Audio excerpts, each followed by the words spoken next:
वा वा, भन्नाटच. ज्ञानेश्वरी, मला सांग हे शृंगार म्हणजे काय?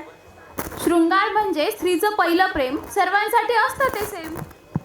पण आपल्या मराठी भाषेत साहित्याचा शृंगार म्हणजे शब्दांनी आणि भावनांनी गुंतलेली कविताच ना ग? हो श्रिया, काव्यासारखा शोभून दिसणारा दुसरा कोणताच अलंकार नाही बघ. दुकानात मिळतो प्रत्येक दागिना.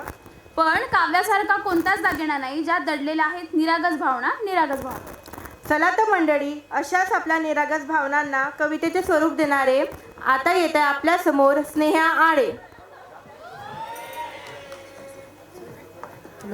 क्रांतिसूर्य ज्योतिबा फुले आणि क्रांतिज्योती सावित्रीबाई फुले या दाम्पत्याने मुलींना शिक्षणाची संधी उपलब्ध करून दिली. आणि एवढेच नव्हे तर मुलींनी क्रीडा, साहित्य, तंत्रज्ञान, विज्ञान यामध्ये विविध अलौकिक आणि विविध क्षेत्रांमध्ये अलौकिक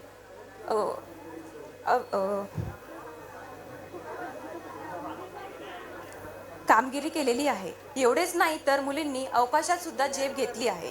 परंतु तिच्यावर होणारे अन्याय, अत्याचार मात्र आजही सुरूच आहे. आजही ती असुरक्षित आहे. स्त्रीची ही व्यथा मी माझ्या स्वरचित कवितेतून व्यक्त करीत आहे. कवितेचे शीर्षक आहे व्यथा नारीची.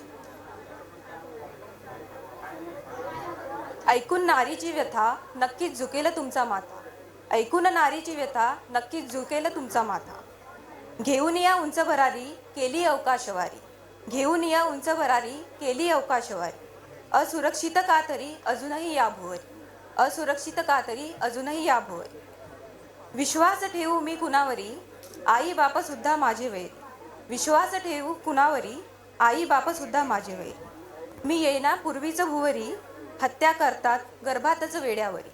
मी येण्यापूर्वीच भुवरी हत्या करतात गर्भातच वेड्यावरी. घराबाहेर पडताच वाकडी नजर टाकतात शेजारी. सगळीकडे टपून असतात नराधम माझ्यावर. घराबाहेर पडताच वाकडी नजर टाकतात शेजारी. सगळीकडे टपून असतात नराधम माझ्यावर.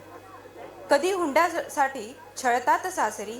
कधी हुंड्यासाठी छळतात सासरी पेटवले जाते होळी परी. कधी हुंड्यासाठी छळतात सासरी पेटवले जाते होळी परी. एकच प्रश्न असतो सदैव माझ्या उरी. एकच प्रश्न असतो सदैव माझ्या उरी. कोण तारेल मला या भुवरी. कोण तारेल मला या भुवरी. कोण तारेल या मला भुवरी. धन्यवाद.